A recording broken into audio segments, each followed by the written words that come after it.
This is me doing a sharpening job for a local restaurant from the back of the van.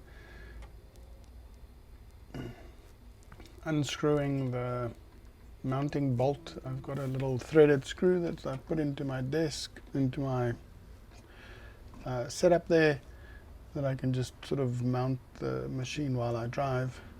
So it's just a little threaded bolt. So I put the 120 belt on there. And looking for the old eye protection. Don't cut your box too many times, don't become too weak. But anyway, so that's my little knife holding box. I just stand at the back of the van. I haven't had any problems doing it that way. There's my knife box of knives. Grabbing the prototype magnetic knife holder. And this is a nice long bendy salmon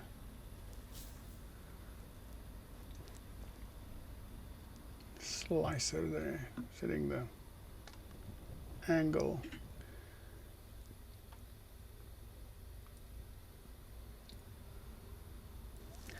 Setting the angle there to 18, just 18 and a half. These guys want edge that is more durable.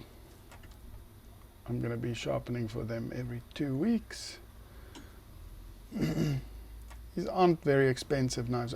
Don't forget to switch on your VTO man or Vito man or however you say that. There we go. Switch it on and we're good to go. Setting these guys they used to have rental knives, and they sort of had these knives that were sort of just in the bottom of the drawer apparently. So they want to get these resharpened, but they were beaten up. They weren't interested in having them reprofiled. I charge a little bit more for that, but they just wanted them to have an edge. So the regular 5 pound per blade.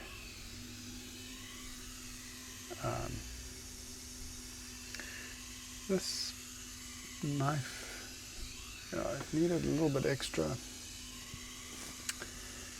And so I'm just trying to feel there for the burr. It sort of came up in some places. There we go. Just gonna try, no, the box is in the way, move the box.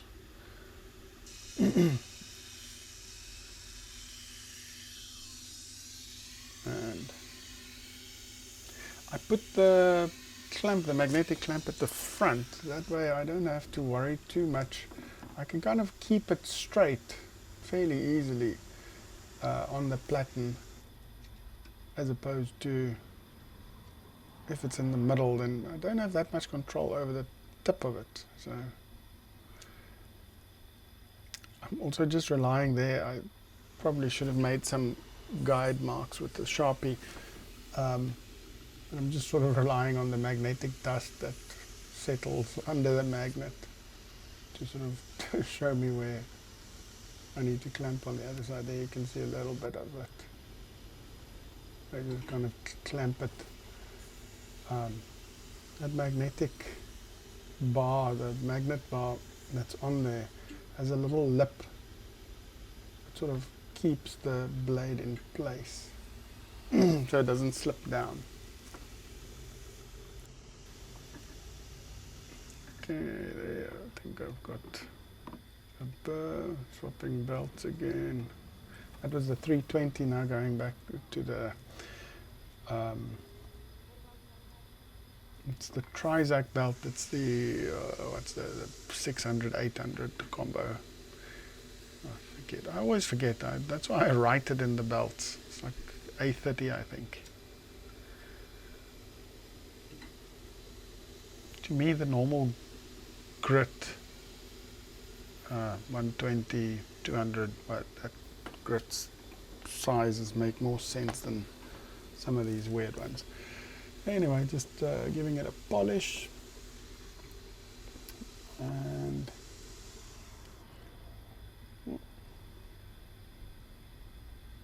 that magnetic holder came a bit loose there. I did fix it later that afternoon.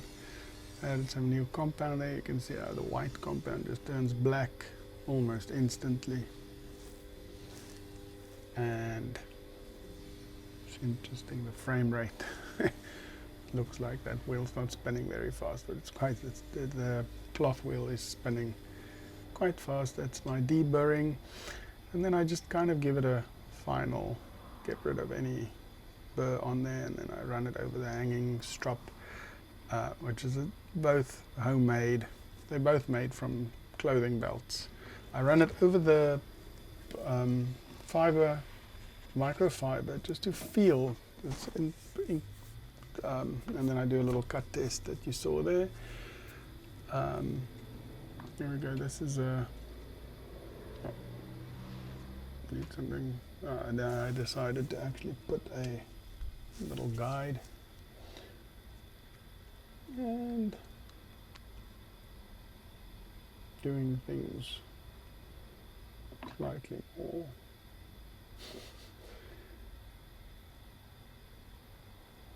legitimately. Kind of actually only need to make one mark, but anyway. Just double checking the angle here.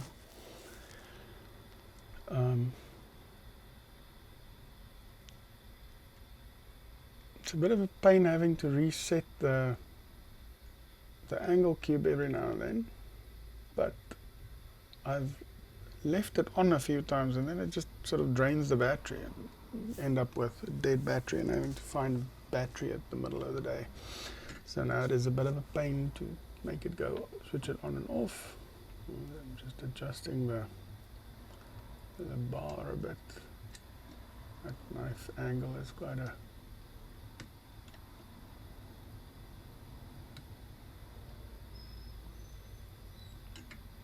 want it to work more. I like working in the middle of the platen. Can just move the machine backwards and forwards, but I've got my little plastic guide there at the back, which I also, what is that, 17, almost 18, yeah. I don't split hairs over 17.989, whatever. As long as it's within quarters, I'm happy. These knives are really beaten up, but they're not mine, and I was just asked to put an edge on them. So, that's what I did.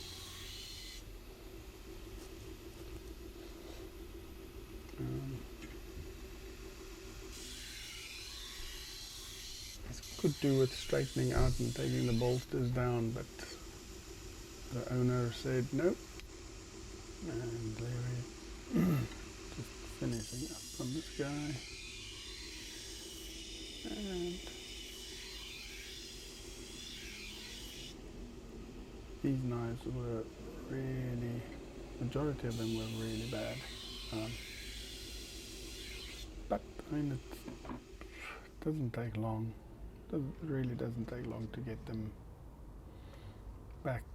3 or 4 minutes per blade. I say 3 or 4 minutes, probably more like 8 minutes per blade, but who cares? Get to stand there sharpening a few knives and everybody's happy.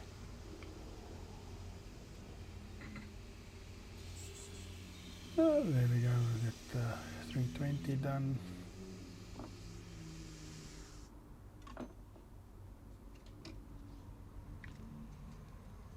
$600 or $800, whichever you want to call it.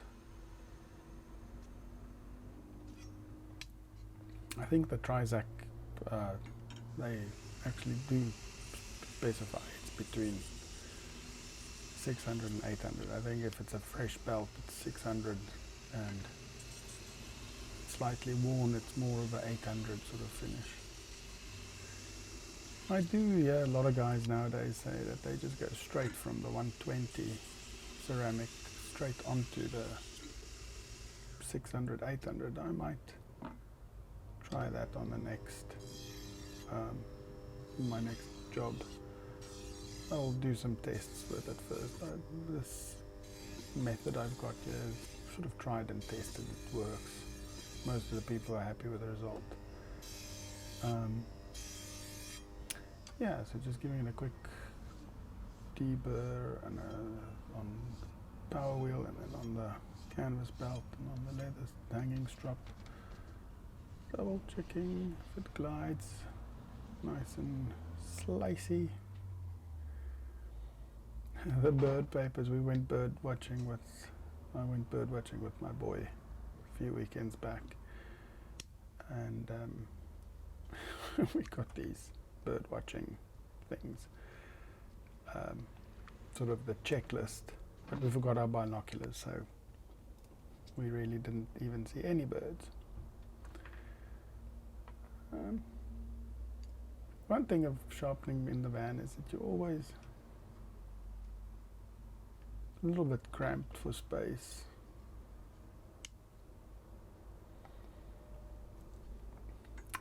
These magnets are amazing. I think they're called neodymium N52 or something like that.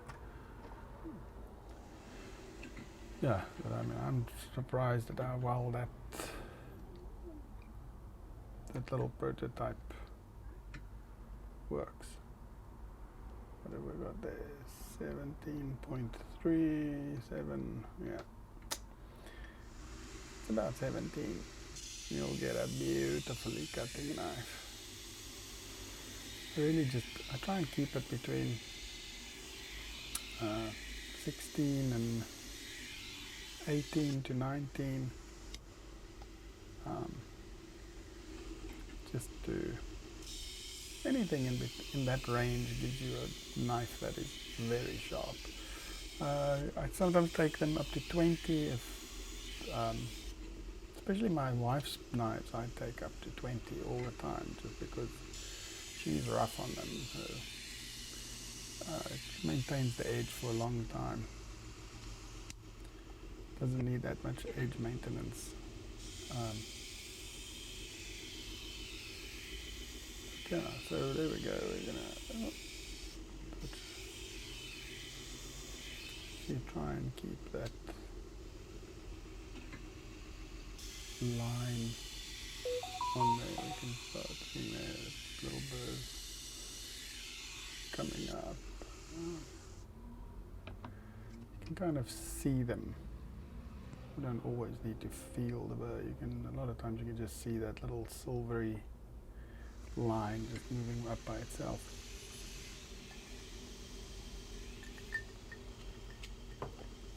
Sorry, I just took a sip there of my drink. And just getting that polish done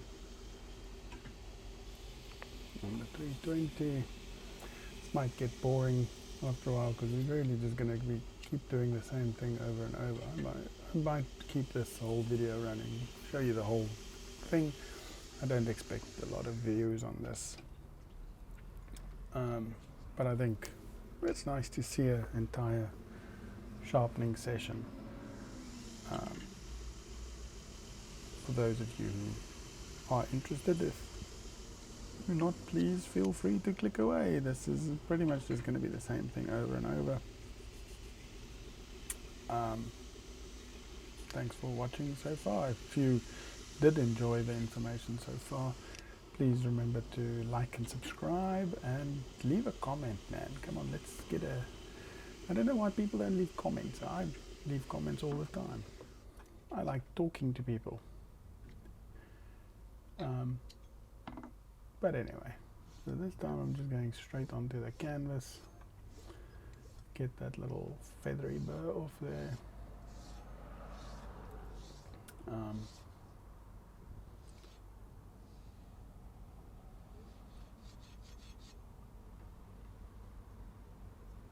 It's just some compound that scraped off there. And sometimes you start with the one way and go with the other way. Go a little bit faster there on the cloth. And let's check, oh, the birdies, yes, we are slicing like butter. And in the box, next one, let's see what we got. Oh. Another chef knife.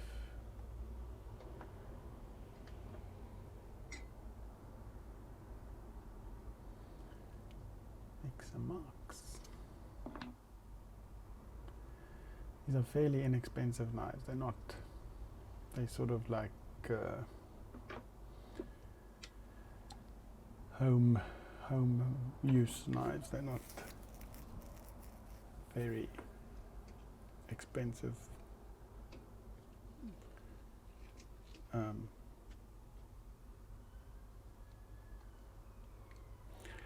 Double check, always double check the angle. 17 and a bit. Yep. Seems good. As long as we keep that angle, yeah. Turn up the juice a bit there. And let's see how we're going. Yeah. A little bit more. And give it one slightly a bit more.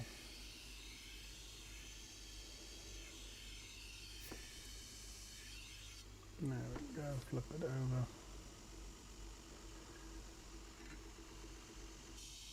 I could probably just clamp them. I just like using this little magnetic thing.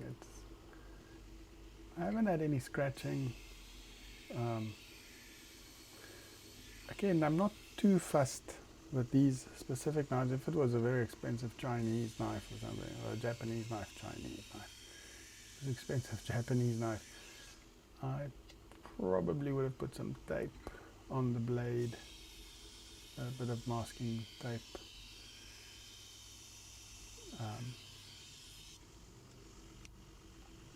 But I mean, these knives are so scratched up anyway, so it's not like I'm gonna do any damage, scratch damage at least. Just feeling the burrs coming up.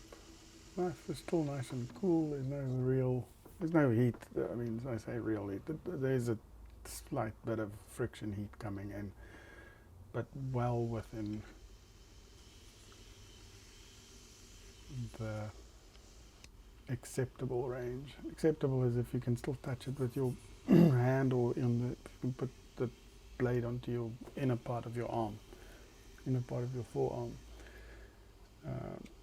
You're okay. I mean, really, you start losing temper at above 140, I think it is, degrees Celsius. 140 degrees Celsius is where you sort of start removing the hardness, also known as tempering the blade or tempering the steel. Okay, that's just the 800 now going in there. And you guys might be getting bored of this now. I'm enjoying sharing it with you, but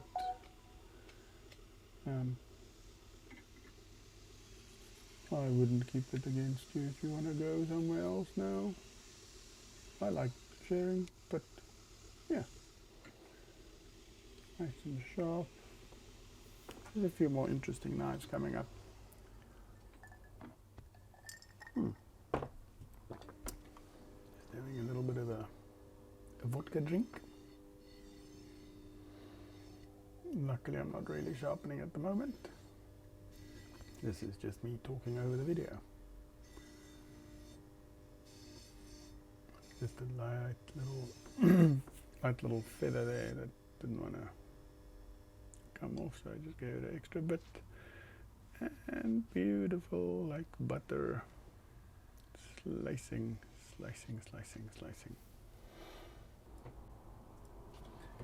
Okay, now you've got this little Santoku, also not in the best shape, could have done with a bit of a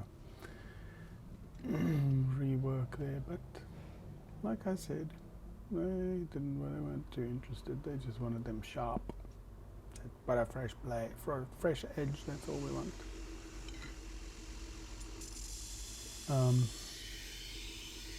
Yeah, so that's what we do.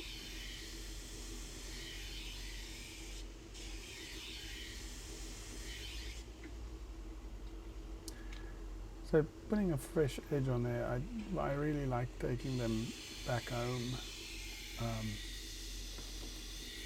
and then dropping them off again later. But these guys just wanted them for the evening service, so they didn't feel like getting the blades back the next day. And this was, I think it was like 2 o'clock in the afternoon that I did this job.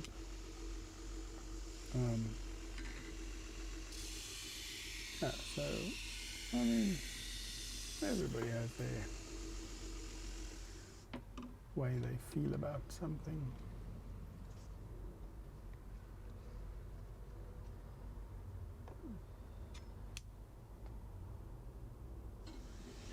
Here we go, the little,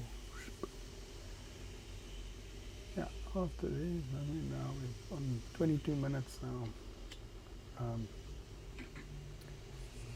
This is starting to become a bit repetitive, and I'm not sure if we're going to even make the whole video to the end. I'll keep talking, you guys decide if you keep watching. Yep, don't do the dropping of the people's knives on the floor. Is this the first time you've put a belt on a machine? Oh. You've done it before.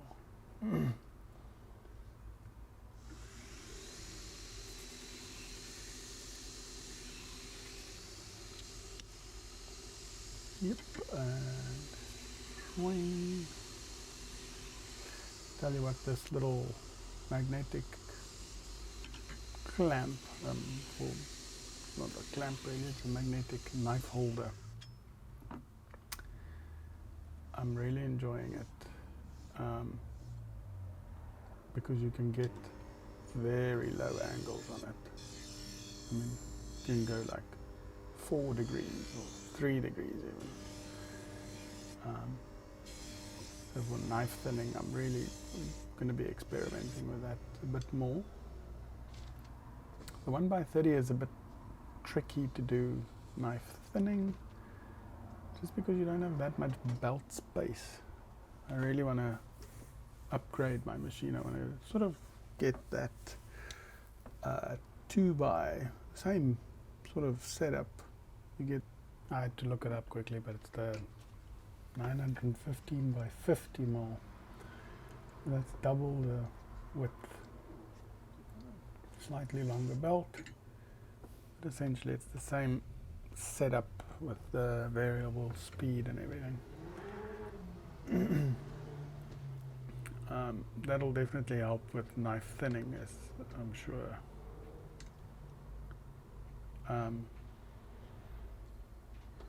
Knife thinning on the 1x30 works, but well, I haven't done much of it.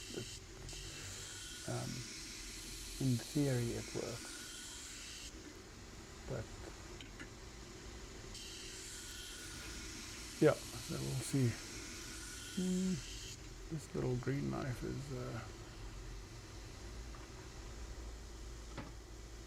by no means in great shape, but we'll get it.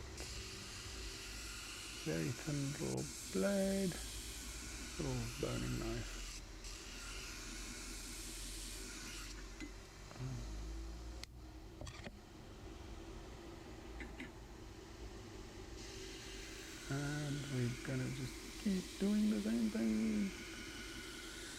these guys you kind of have to maybe put a bit of steel there for a bit of heat and the burr at the same time.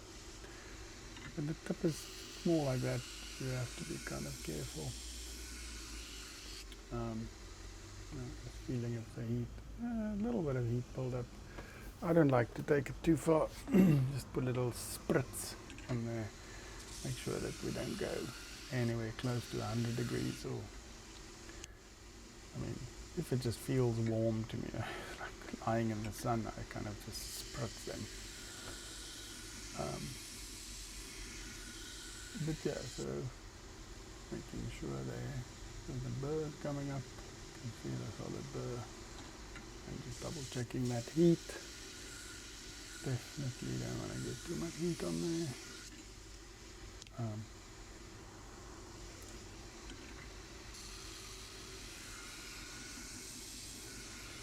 So if you get too much heat, obviously you do something called burn the blade.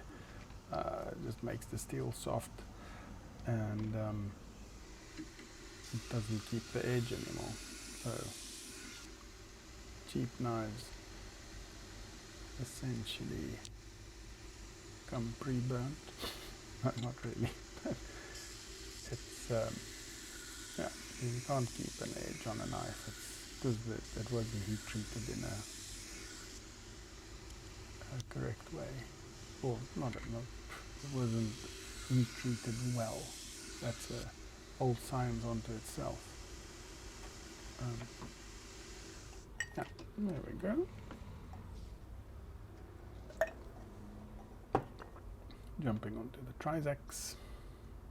Let's get this going. Yeah, but I'm glad I get to share my little mobile setup with you guys. I really enjoy it. I'm not sure if living in the UK I might get into trouble for doing this just on the street, but I don't see any difference between me and a carpenter that stands there with these, or even the fiber guys that stand there and they cut cables and do all sorts of things just on the back of the van. So I don't know. Obviously the UK is very particular about their knife laws, but as long as you can prove why you have the knives with you, I'm taking care of it. It's not within reach of the public, and I'm not. It's like in a box there. It's not like somebody can walk up and just take a knife. Well, I suppose they could, but they would have to push me out of the way. Yeah, so I don't know. Maybe something to think about. Anyway, so we finishing up on this guy, and put a little power strop. That's my little felt wheel going zippity-dippa. And yeah, I'll put compound every now and then. Kind of put compound every maybe 20 blades. I should probably do about 10 every 10 blades, but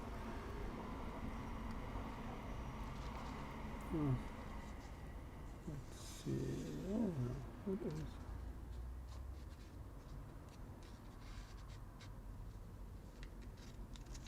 Quite sharp, very sharp actually. There we go. What have we got here? Oh, this is an interesting one.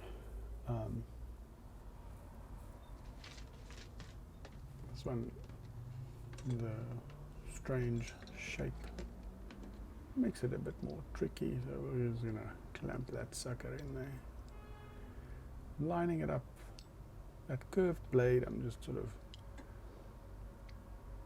lining the heel to tip. I sort of draw an imaginary line across the back, and I try and line up the clamp to be perpendicular to the, trying to get the back up there a bit, loosen it back up a bit. No, tighten it up. Tighten it up, tighten it up. Is that on there? Feels like it's on there. And yeah, I mean, obviously having 3 machines or 2 machines would be ideal.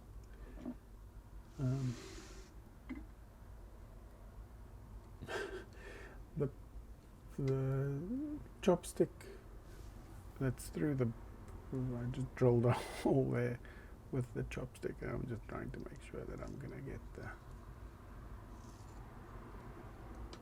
edge there. Yeah. Interesting. Just sort of trying to round the blade.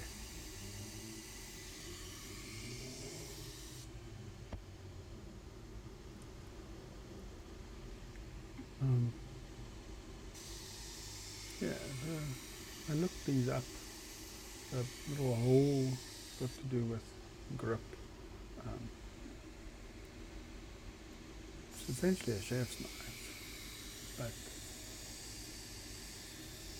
the hole there gives you a bit more control apparently.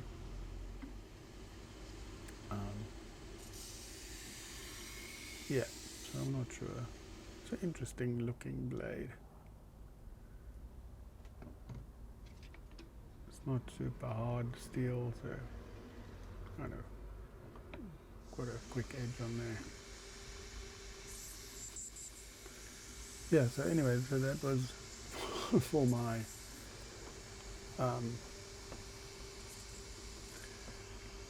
the chopstick is this, just there. I kind of did it the one time. I saw somebody had a very elaborate sort of attachment that you could put on there to give you a swivel action rather than the lift action, which Tomek suggests. But anyway, so I just drilled a hole through the clamp and stuck a chopstick through it. I always thought I would put a more permanent metal rod of sorts, or carbon fiber or something rod through there. The chopstick just worked. I actually do have some carbon fiber rods, old kite things that I could use, but yeah, chopstick's doing the trick. Little blue tape is keeping it in place, and yeah, I don't know why I change it if it works. It might not have 1,000 knife longevity in it, but it's done a good few hundred knives already, so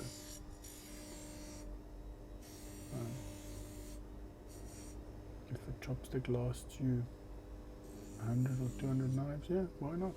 Just keep the chopstick in there. And this one, yo, nice and sharp. Oh, look at that, look at that. So nice. In the box you go. Come on, here comes a little thin bluey. Put the Allen key away. Here we go. Get this guy on there. I don't know, maybe this video is getting a bit long. I'll just let it run. Keep talking nonsense. Essentially it's just the same thing. You might enjoy watching this. I enjoy talking to you about it, so yeah. Give that a, this thing has been through the ringer a few times.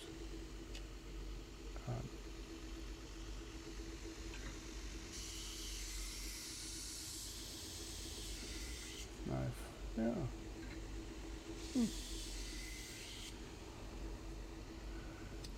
And here we go.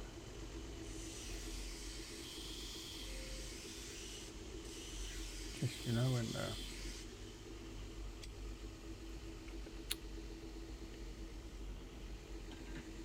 when the narrator yawns, you know it's boring. If you're still around, come on, man, leave a like and a subscribe and leave a comment here about something. Tell me about how your day is going.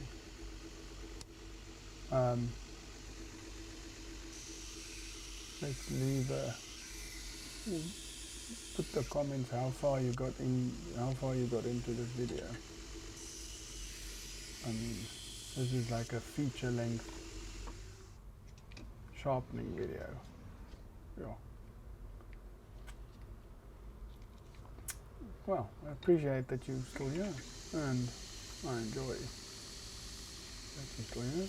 I obviously videoed it for way too long, sitting here talking into the microphone, enjoying your company, and yeah, go grab a drink, leave it on, leave it in the background, and I've got my drink here. Obviously, if you're watching this in the morning, don't grab a coffee.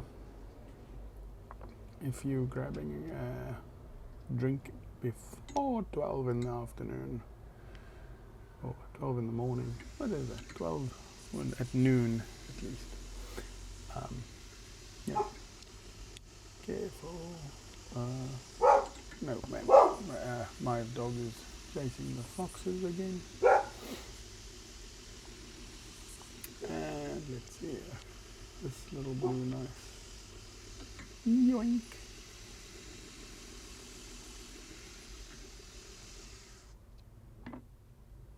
Get that burr off there.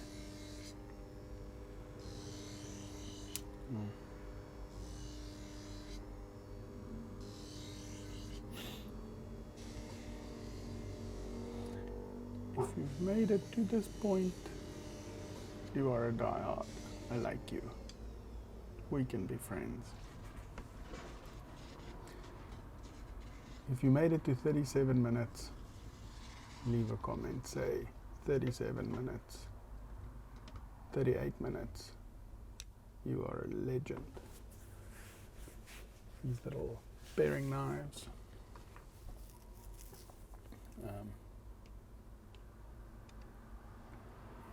That is the one thing, like the build-up of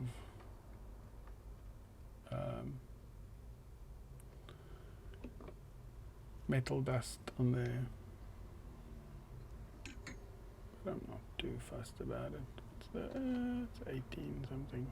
Yeah, it works.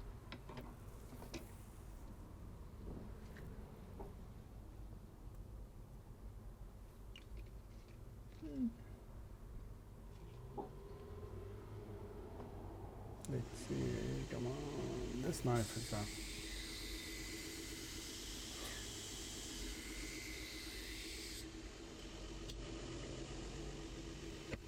okay, let's go. Now let's see.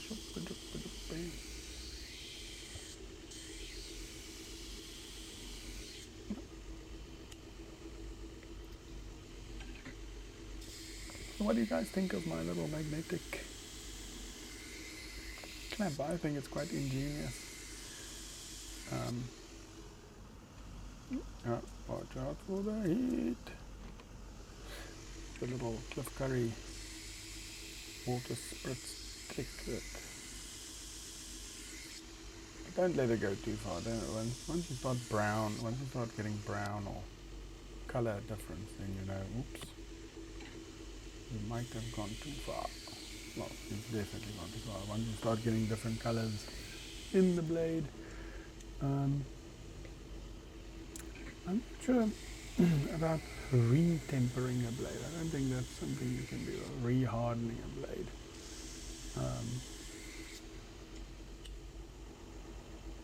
Let's go speak to somebody about does knife making. What do you guys think? Can you re-temper a blade? Is that something that can be done?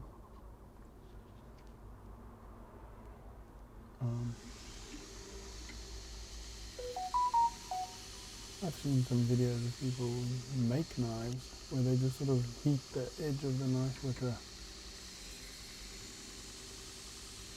blowtorch and then stick it in some oil, and that's it. Then the knife's been hardened and kind of go, that's it. Doesn't get tempered down again or anything. It's just, I suppose it's cheap knives that they make like that, but can you get a knife back hard enough? I don't know. That's what she said. Oh my goodness, if you're at 41 stores and you get that joke, then you are a winner of immense. Leave a comment that says, I was here for 41 and I got your terrible joke. But I'm going to put it on the internet anyway, and maybe 4 people will watch it to this point. Because this is an epic film about how to sharpen a knife in the back of your van. And is it sharp? Yeah, get a real scrap piece of paper. Oh, nice. Okay, here we go. 41 minutes, and we've done. What was it now? Was it 10? Was it 8 knives? 8 knives, I think it was. So this is the 8th knife, and then the other one was his free knife that he gets. I always do a 1 knife free, or first knife free it's called, but really just if you want to test it. But if you give me an order, I do one for free anyway. So there we go. These little paring knives are very soft and very thin. So they really just went soup. Excuse me.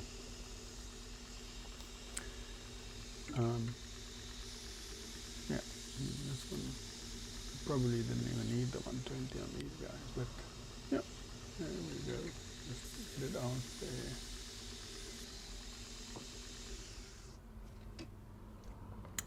I might just go and test that theory.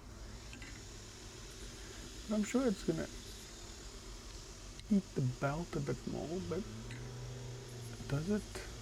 Not sure.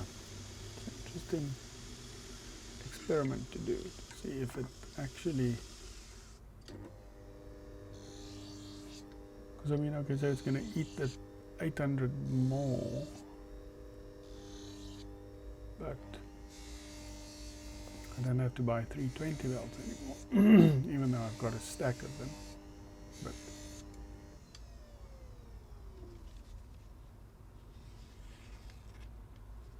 I suppose you could just deburr from 320 straight, and then there we go. That's a.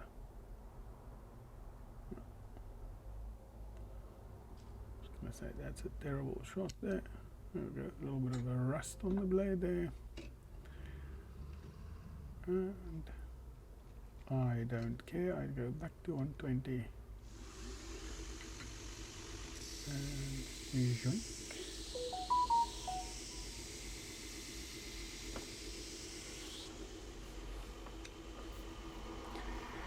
And yoink.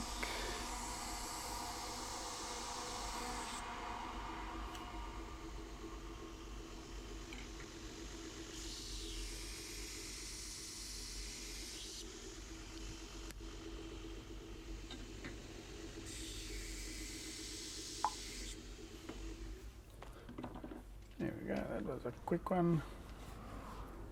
And if you're at 45, come on, leave a comment, leave a like, leave a subscribe even. Tell us a rude joke. No, well, not too rude, obviously, but tell us a joke.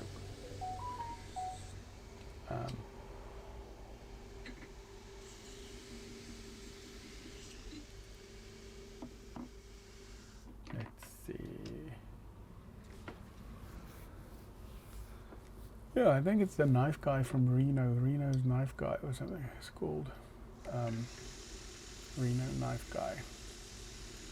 He does the 122 straight to the Trizac 800 or whatever, the 830. That was the A65, I can't remember.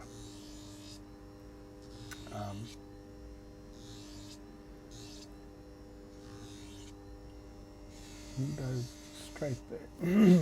Actually, ask him a question about it. Does it, how many knives does he get per blade? Per belt, per blade. How many knives does he get per blade? Goodness gracious. And all the knives are done. Put them in, 1, 2, 3, 4. That's a very big one. 4, 5, 6, 7. Is that only 7 knives? No, man, can't be. I must have miscounted now. That's just some isopropyl alcohol. Get rid of the Sharpie marks. Shoink, shoink, shoink. Oh, there's another one in there.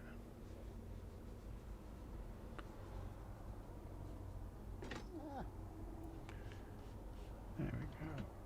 1.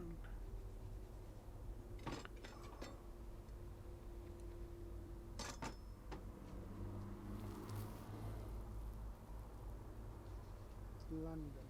Here comes Oh, there's a whole bunch left in there.